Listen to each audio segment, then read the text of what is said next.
إن الحمد لله نحمده ونستعينه ونستغفره ونعوذ بالله من شرور أنفسنا ومن سيئات أعمالنا من يهده الله فلا مضل له ومن يضلل فلا هادي له وأشهد أن لا إله إلا الله وحده لا شريك له وأشهد أن محمدا عبده ورسوله صلى الله عليه وعلى آله وأصحابه والتابعين وتابع التابعين ومن تبعهم بإحسان إلى يوم الدين. يا أيها الذين آمنوا اتقوا الله حق تقاته ولا تموتن إلا وأنتم مسلمون. يا أيها الناس اتقوا ربكم الذي خلقكم من نفس واحدة وخلق منها زوجها وبث منهما رجالا كثيرا ونساء واتقوا الله الذي تساءلون به والأرحام إن الله كان عليكم رقيبا. يا أيها الذين آمنوا اتقوا الله وقولوا قولا سديدا يصلح لكم أعمالكم ويغفر لكم ذنوبكم ومن يطع الله ورسوله فقد فاز فوزا عظيما. أما بعد فإن خير الحديث كتاب الله وخير الهدي هدي محمد صلى الله عليه وعلى آله وسلم وشر الأمور محدثاتها فإن كل محدثة بدعة وكل بدعة ضلالة وكل ضلالة في النار. إخواني في الدين أعزكم الله كمسلمين rahimani wa rahimakumullah. Alhamdulillah, kita bersyukur pada Allah Subhanahu wa taala dan memujinya setinggi-tingginya. Alhamdulillah rabbil alamin. Segala puji hanya bagi Allah Rabbul alamin. Nahmaduhu wa nashkuruhu. Kita memujinya dan kita bersyukur kepadanya atas kenikmatan-kenikmatannya dan khususnya kenikmatan yang terbesar, yaitu nikmat hidayah dan bimbingan agama, bimbingan syariah, nikmat bimbingan Quran was sunnah. Allah Subhanahu wa taala menurunkan ayat-ayat yang mengajarkan tauhid. Wa ma umiru illa liya'budullaha mukhlishina lahuddin. Kata Allah, wa ma umiru, tidaklah mereka diperintah illa liya'budullaha mukhlishina lahuddin. Tidaklah mereka diperintah kecuali agar mereka beribadah kepada Allah sendirinya dengan ikhlas hanya untuknya. Mukhlishina lahuddin, dengan ikhlas hanya untuk Allah Subhanahu wa taala agama ini. Maka kaum muslimin rahimani wa rahimakumullah, ketika kita mengucapkan dalam salat kita, inna salati wa nusuki wa mahyaya wa mamati lillahi rabbil alamin, ketika kita berkata dalam salat kita iyyaka na'bud wa iyyaka nasta'in, maka itu semua merupakan ikrar keikhlasan, ikrar tauhid. Inna salati wa nusuki wa mahyaya wa mamati lillahi rabbil alamin. Sesungguhnya salatku, ibadahku, hidupku dan matiku hanya untuk Allah Subhanahu wa ta'ala. Demikian pula ikrar dalam surat Al-Fatihah. Iyyaka na'bud wa iyyaka nasta'in. Kepadamulah kami beribadah dan kepadamulah kami meminta pertolongan. Dan faedah dari didahulukannya ma'mul iyyaka, didahulukannya maf'ul iyyaka na'bud wa iyyaka nasta'in adalah pengkhususan. Sehingga ayat ini bermakna hanya kepadamulah kami beribadah. Dan hanya kepadamulah kami meminta pertolongan. Maka kaum muslimin rahimani wa rahimakumullah, usikum wa nafsiya bitaqwallah wal ikhlas lillahi azza wa jalla. Aku wasiatkan kepada hadirin sidang Jumat rahimani wa rahimakumullah. Dan tentunya khatib bersama-sama agar kita bertakwa kepada Allah dan mengikhlaskan semua ibadah kita karena Allah Subhanahu wa taala. Amalan saleh kita, sedekah kita, salat kita, dakwah kita, semua amalan-amalan saleh kita niatkan hanya untuk Allah, hanya karena Allah Subhanahu wa taala. Jangan sampai kita terbawa dan terseret dengan keinginan-keinginan dunia. Jangan sampai bergeser pada tujuan-tujuan dunia. Tujuan keuntungan-keuntungan dan perhiasan dunia. Atau tujuan kehormatan-kehormatan dan pujian-pujian manusia. Atau tujuan agar dia mendapatkan kedudukan terhormat, kedudukan yang tinggi. Kaum muslimin rahimani wa rahimakumullah. Tarikan-tarikan tersebut merupakan tarikan hawa nafsu yang akan menyeret seseorang dari keikhlasan kepada kesyirikan. Karena siapa yang beramal bukan untuk Allah, berarti dia jatuh dalam kesyirikan. Apakah syirik kecil atau syirik besar? Ikhwan ibn a'azakumullah, kaum muslimin rahimani wa rahimakumullah. Seseorang yang berbuat dan beramal saleh karena ingin dipuji, riya, atau ingin didengar, sum'ah, atau ingin diangkat, hubbul ulu, atau ingin dijadikan tokoh, hubbul riasah. Ini semua barakallahu fikum adalah tarikan-tarikan yang menggeser seseorang dari keikhlasan kepada kesyirikan. Hukum riya jadi kecil. Tetapi sekecil-kecil kesyirikan adalah dosa besar. Inna akhwaf ma akhaf alaikum asyirk al-asghar. Kata Nabi, yang paling aku khawatirkan atas kalian, di antara apa yang aku khawatirkan adalah asyirk al-asghar. Faqalu, mereka bertanya, apa syirk al-asghar? Qala ar-riya. Ikhwani bidina azakumullah, kaum muslimin rahimani wa rahimakumullah. Rasulullah SAW mengkhawatirkan para sahabat. Rasulullah SAW bersabda, berbicara kepada para sahabat, akhwaf ma akhafu alaikum, aku paling khawatirkan atas kalian adalah syirk al-asghar. Artinya kalau beliau mengkhawatirkan para sahabat, bagaimana dengan kita? Yang jauh di bawah para sahabat. Jauh di bawah mereka ilmunya. Jauh di bawah mereka imannya. Jauh di bawah mereka akidahnya dan semuanya. Maka tentunya lebih dikhawatirkan lagi terjadinya syirik kecil tadi pada kita kaum muslimin. Maka berupayalah untuk periksa diri. Berupayalah untuk introspeksi. Untuk apa kita beramal? Karena siapa kita beramal? Atas dorongan apa kita beramal saleh ini?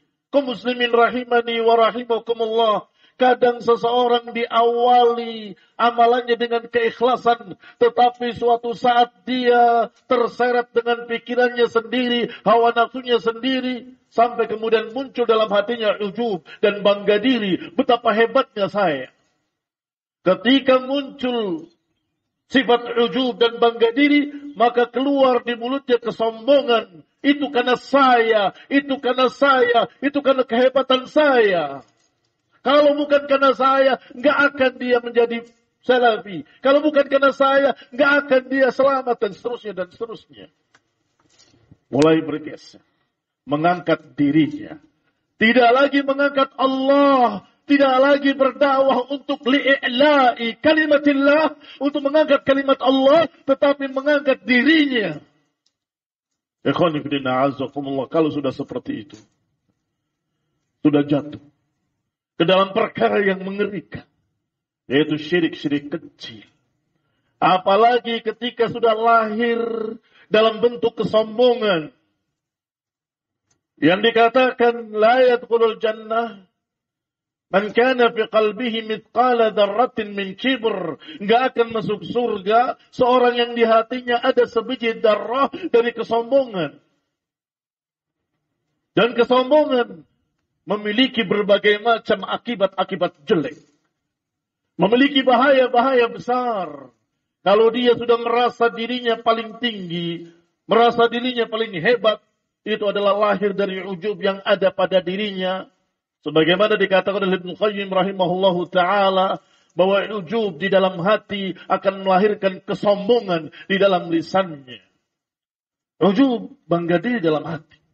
Duhai hebatnya saya. Itu masih di dalam dirinya. Tapi kemudian lahir dalam bentuk laula ana. Kalau bukan karena saya, dia tidak akan selamat. Kalau bukan karena saya, dia sudah jadi hizbi. Kalau bukan karena saya, dan seterusnya. Ini mengerikan. Di antara bahaya kibr, hubbul ulu, ingin ditinggikan. Yang pertama, barakallahu fikum, dia akan salah dalam menilai ucapan-ucapan manusia. Dikatakan di antaranya oleh Syekhul Islam Ibnu Taimiyah rahimahullahu ta'ala bahwa talibur ri'asah turdihil kalimah allati fiha ta'zimuhu wa in kana batilan. Orang yang suka untuk ditinggikan, orang yang suka untuk dijadikan tokoh, biasanya mereka akan ridho dengan ucapan yang mengangkat dirinya walaupun salah, walaupun batil, walaupun dusta, walaupun ghulu. Lihatlah ikhwan fillah azakumullah. Karena yang dipikir hanya urusan apakah saya terangkat atau saya jatuh. Apakah saya dimuliakan atau saya dijatuhkan. Tidak melihat apakah itu hak atau batil. Maka turdihil kalimah allati fiha ta'zimuhu wa in kanat batila. Maka orang yang dikuasai oleh hubbur ri'asah, hubbul ulu, maka dia sangat senang dengan ucapan yang mengangkat dirinya walaupun salah, walaupun batil, walaupun berlebihan. Mereka memujinya misalnya dengan kalimat engkau adalah da'i imamus taqalain, imamnya dua makhluk yang berat, manusia dan jin. Mendongak kepalanya. Ridho dengan pujian itu. Engkau tidak pernah salah. Tambah naik kepalanya. Engkau selalu benar. Tambah naik. Padahal itu batil. Siapa manusia yang maksum kecuali Rasulullah SAW. Ikhwan ibn a'azakumullah, Rasulullah SAW. Padahal seorang Rasul yang maksum ketika dipuji oleh manusia dengan sambutan syair-syair sampai pada kalimat telah datang kepada kita. Orang yang ya'rifu ma fi ghadin, orang yang mengetahui hari esok. Rasulullah SAW hentikan. Stop. Silahkan kalian ucapkan apa yang kalian ucapkan. Tetapi kalimat yang tadi. Tidak ada seseorang yang mengetahui hari esok kecuali Allah Subhanahu wa ta'ala. Tidak mau dipuji dengan kebatilan. Tidak mau dipuji dengan pujian yang ghulu. Kata Nabi, innama ana abdun, faqulu abdullahi wa rasuluh. La tuturuni, kama atatin nasara Isa bin Maryam. Jangan kalian memuji aku berlebihan, seperti Nasrani memuji Isa bin Maryam.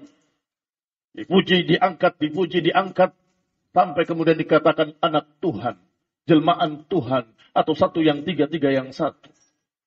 Dan Isa alaihi salam tidak ridha dengan pujian-pujian itu. Karena itu batil. Bahkan Isa alaihi salam la yastankif al-Masih Ayyakuna 'abdan lillah. Al-Masih tidak sombong, ridha untuk dikatakan hamba Allah. Tetapi mereka yang ghulu, yang nanti yaumul qiyamah Allah akan persaksikan di hadapan mereka dengan mempertanyakannya kepada Isa, "Ya Isa, anta qulta lin-nas ittakhiduni wa ummi ilahaini min dunillah?" Wahai Isa, apakah kau menyuruh manusia untuk menjadikan engkau dan ibumu sebagai dua Tuhan selain Allah? Maka Isa menyatakan, tidak mungkin bagiku, wahai Rabb, untuk mengucapkan apa yang bukan hakku. Dan tidak mungkin aku mengatakan seperti itu. Wa in kuntu qultuhu faqad alimtah ta'lamu ma fi nafsi wa la a'lamu ma fi nafsik. Kalaupun aku mengucapkan, engkau telah tahu. Engkau tahu apa yang ada pada diriku, dan diriku tidak tahu apa yang ada pada dirimu. Kaum muslimin rahimani wa rahimakumullah. Dikatakan oleh Isa, tidak pantas bagiku an aqula ma laysa li bihaq. Itu bukan hak. Apa yang bukan hakku, aku enggak akan ucapkan, akan akui itu.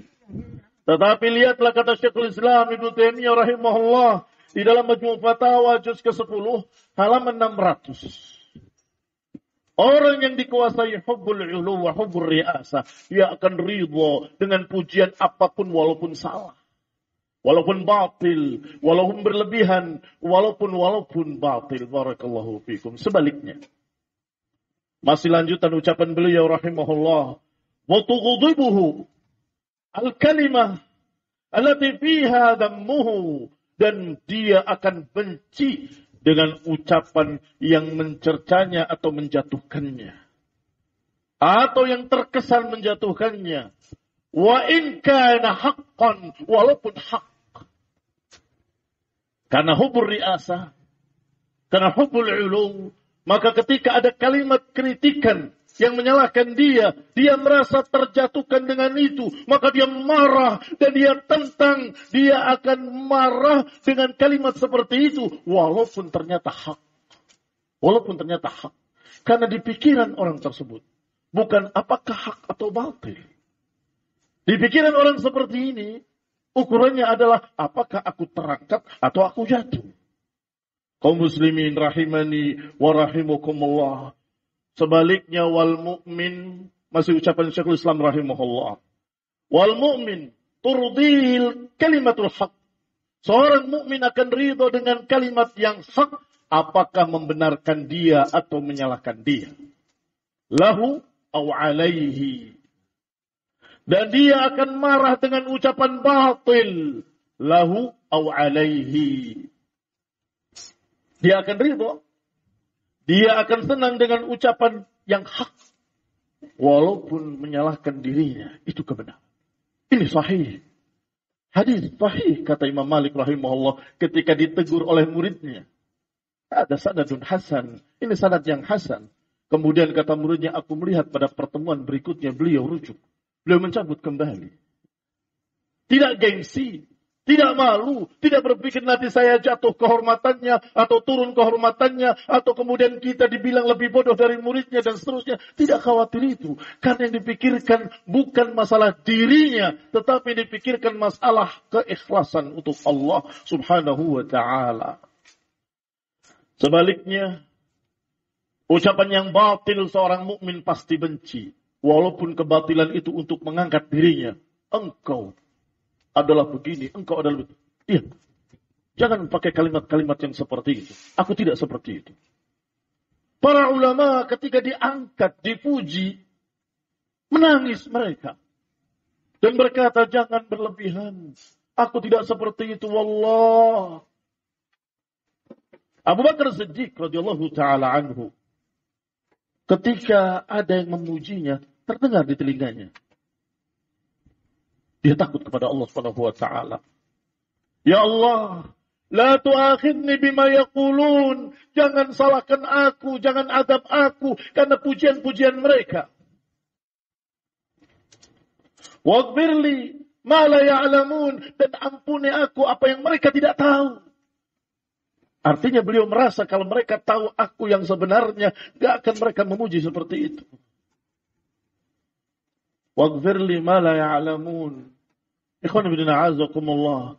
Pertama dia khawatir adab Allah, la tu'akhidni bima yaqulun. Kaum muslimin rahimani wa rahimakumullah. Mereka bukan bangga diri, bukan mendongakkan kepala, bukan berkata ya saya, bukan begitu. Tapi sebaliknya, dia takut dan khawatir pada Allah Subhanahu wa taala dengan pujian-pujian tersebut. Kaum muslimin rahimani wa rahimakumullah, apalagi kalau pujiannya batil, maka Nabi sekalipun akan berkata, stop, tinggalkan kalimat itu. Tidak ada yang mengetahui hari esok kecuali Allah Subhanahu wa taala. Alimul ghaibi fala yudhiru ala ghaibihi ahadan. Kaum muslimin rahimani wa rahimakumullah. Fanasallahu ta'ala taufiq. Wa nasallahu ta'ala yahdiyana wa yahdiyakum wa yahdil muslimina jami'an إلى سواء السبيل وإلى التوحيد والسنة. اللهم صل على محمد وعلى آل محمد كما صليت على إبراهيم وعلى آل إبراهيم إنك حميد مجيد.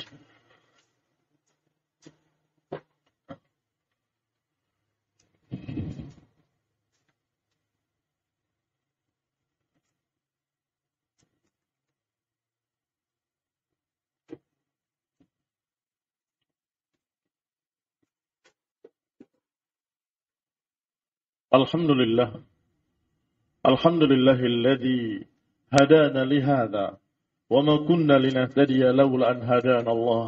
عباد الله, kaum muslimin sidang Jumat rahimani wa rahimakumullah. Bahaya kedua dari orang yang dikuasai bangga diri, kesombongan, dan kemudian dikuasai oleh hubbur riasah, hubbul zuhur, hubbul ulu. Orang ini biasanya akan menolak kebenaran.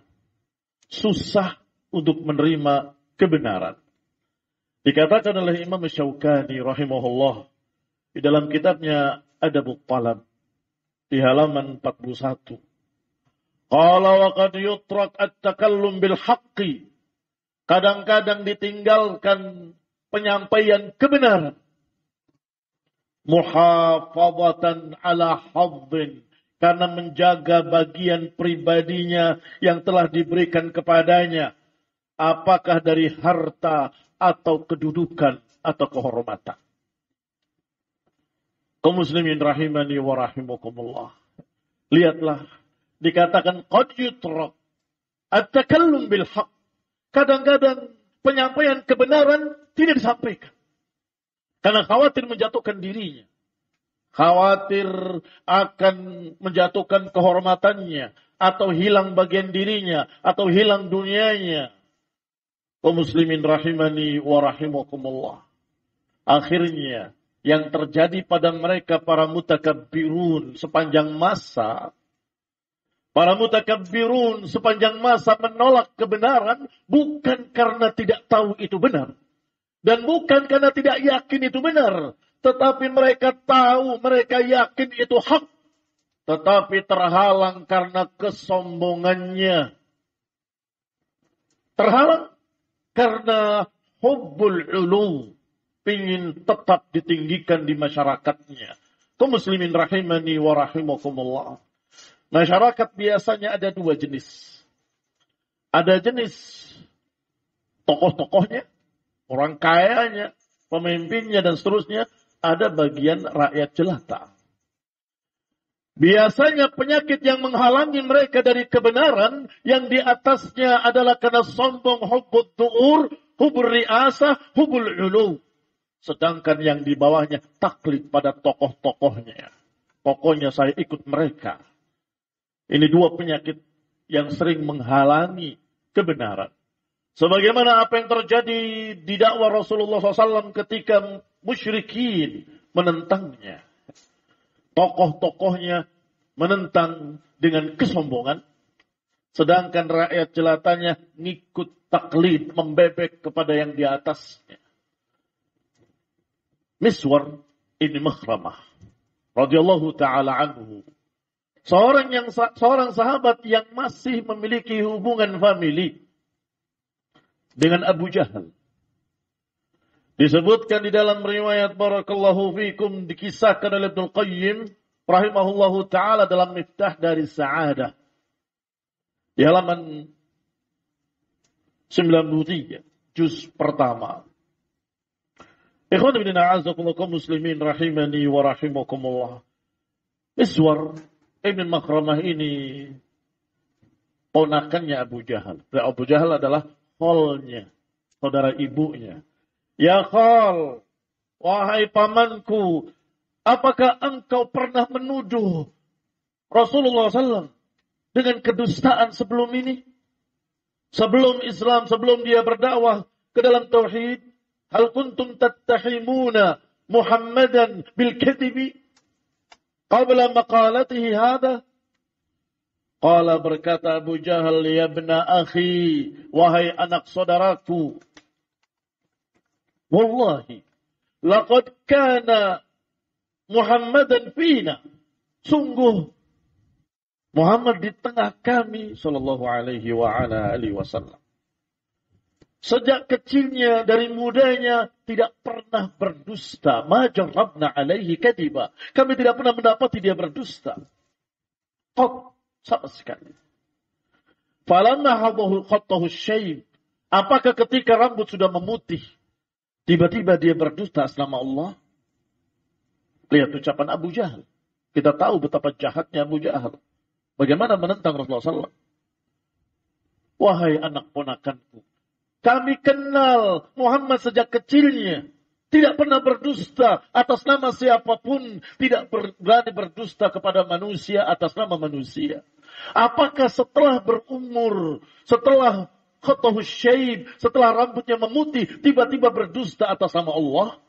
Tidak mungkin. Maka ponakannya terheran-heran.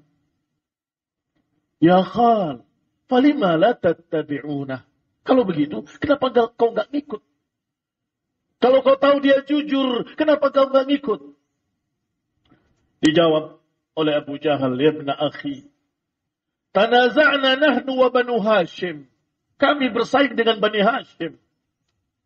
Kami bersaing dalam segala hal. Mereka memberi makan orang haji, kami pun memberi makan. Mereka memberi minum orang haji, kami pun memberi minum. Mereka melindungi, kami melindungi. Tajathaina, hingga kami sudah bersaing ketat, hampir di garis finish. Tiba-tiba Banu Hashim berkata, di tengah kami ada Nabi. Bagaimana aku bisa menyaingi mereka? Bagaimana kami bisa menyaingi Bani Hashim kalau di sana ada Nabi? Ternyata urusannya hubbur riasa. Dia akan merasa kalah. Padahal awalnya mereka at'amu wa at'amna. Mereka saqaw wa saqaina. Mereka ajaru wa ajarna. Itu sebuah kebanggaan. Menyambut orang haji, memberi makan, memberi minum, memberi tempat, melindungi. Nahnu wa Bani Hashim. Ikhwan ibn a'azakumullah kaum muslimin rahimani wa rahimakumullah. Qala, yang perlu dicatat dan perlu diingat adalah kalimatnya, lafadznya. Tanaza'na nahnu wa Banu Hashim fis syaraf. Kami bersaing dengan Banu Hashim fis syaraf. Apa syaraf? Kemuliaan. Mana yang lebih mulia? Kami lebih mulia. Tidak, mereka lebih mulia. Bersaing. Menyambut tamu, memberi makan, dan seterusnya. Tetapi ketika mereka, di tengah mereka ada Nabi, bagaimana kami bisa menyainginya? Kaum muslimin rahimani wa rahimakumullah. Demikian pula barakallahu fikum. Dalam sekian banyak kejadian. Seperti Raja Heraklius. Yang hampir masuk Islam. Karena bukti-buktinya sangat jelas. Dan di antara kalimatnya mirip dengan kalimat Abu Jahal. Apakah dia pernah berdosa sebelum ini? Dijawab oleh orang-orang Arab yang waktu itu dalam pasukan dagang dipanggil oleh Raja Heraklius. Apakah dia pernah berdosa sebelum ini? Kata orang-orang Arab tadi tidak. Dia tidak pernah berdosa sebelum ini. Maka kata Raja Heraklius, apa mungkin? Dia tidak berani berdusta atas nama manusia sepanjang umurnya. Sampai ketika berumur 40 tahun berani berdusta atas nama Allah? Tidak mungkin. Kalau saja dia masuk Islam, kalau saja dia datang di tempatku ini, lahir di tempatku ini, akan aku cium kakinya. Aku cuci kakinya sebagai penghormatan. Maka Raja Heraklius mengumpulkan semua pejabat-pejabat atasnya. Semua menteri-menterinya dalam satu ruangan. Tutup semua. Terus ditawarkan. Maukah kalian mendapatkan kemuliaan di dunia dan di akhirat? Tentu kami mau. Ketahuilah. Nabi yang diberitakan dalam kitab kalian dan kitab kita telah lahir di Mekah. Ciri-cirinya sudah terbukti dan seterusnya dan seterusnya dan seterusnya. Maka kita akan mengikuti Nabi tersebut. Mereka mendengar kata-kata itu seperti mendengar petir. Begitu riwayatnya. Kasa'iqah. Seperti petir yang menyambar mereka. Mereka berlarian ke pintu-pintu. Dan pintu sudah dikunci. Kuncinya sudah ada pada Raja Heraklius. Mau kemana kalian? Aku mengatakan itu hanya menguji kalian. Apakah kalian kokoh dalam agama kalian? Atau kalian mudah terbawa dengan fitnah-fitnah? Aku lihat ternyata kalian memang kokoh. Lihat, yang tadinya sungguh-sungguh. Begitu rakyatnya berlarian seperti itu, tidak jadi dia masuk Islam. Apa yang dipikirkan? Sama dengan yang tadi, sama dengan Abu Jahal, sama dengan seluruh kaum kuffar yang menentang dakwah Rasulullah SAW. Wajahadu biha, wastaiqanatha anfusuhum zulman wa uluwa. Allah katakan mereka menentangnya dalam keadaan hati mereka yakin. Mengapa? Zulman wa uluwa. Karena zalim dan kesombongan. Merasa tinggi, merasa hebat, merasa gengsi kalau dia menerima kebenaran. Rasulullah Ta'ala yahdina wa yahdiakum wa yahdil muslimina jami'an. Semoga kita terbimbing, kalian terbimbing, dan seluruh kaum muslimin terbimbing. Jangan sampai terbawa dengan penyakit yang menyebabkan Abu Jahal menentang Rasul, yang menyebabkan Raja Heraklius menentang Rasul, yang menyebabkan sekian banyak kaum-kaum menentang nabinya. Jahadu biha wastaiqanatha anfusuhum zulman wa uluwa. Kaum muslimin rahimani wa rahimakumullah. Dan sebelum itu, sebelum tokoh-tokoh kafir tadi, iblis sudah melakukan hal yang sama. Yaitu tidak mau menghormati Adam. Dia menyatakan, aku lebih tinggi dari Adam. Aku lebih hebat dari Adam. Aku lebih mulia dari Adam. Khalaqtani min narin wa khalaqtahu min tin. Sehingga menentang Allah yang menyuruhnya untuk sujud penghormatan. Menentang Allah. Padahal dia kenal Allah, dia tahu Allah, dia melihat Allah. Apa maknanya? Maknanya kesombongan itu mengerikan. Perasaan saya lebih hebat itu sangat mengerikan. Bahayanya. Aba wastakbara wa kana minal kafirin. Kata Allah, dia menolak dan sombong. Maka jadilah syaitan, iblis menjadi orang-orang yang kafir atau menjadi golongan kafir. Kaum muslimin rahimani wa rahimakumullah, aqulu qawli hadha wa astaghfirullah li wa lakum wa li jami'il muslimin. Wa Allah ta'ala yahdiyana wa yahdiyakum wa yahdil muslimina jami'an إلى سواء السبيل. اللهم صل على محمد وعلى آل محمد كما صليت على آل إبراهيم إنك حميد مجيد وبارك على محمد وعلى آل محمد كما باركت على آل إبراهيم إنك حميد مجيد. سبحانك اللهم وبحمدك أشهد أن لا إله إلا أنت أستغفرك وأتوب إليك. والسلام عليكم ورحمة الله وبركاته.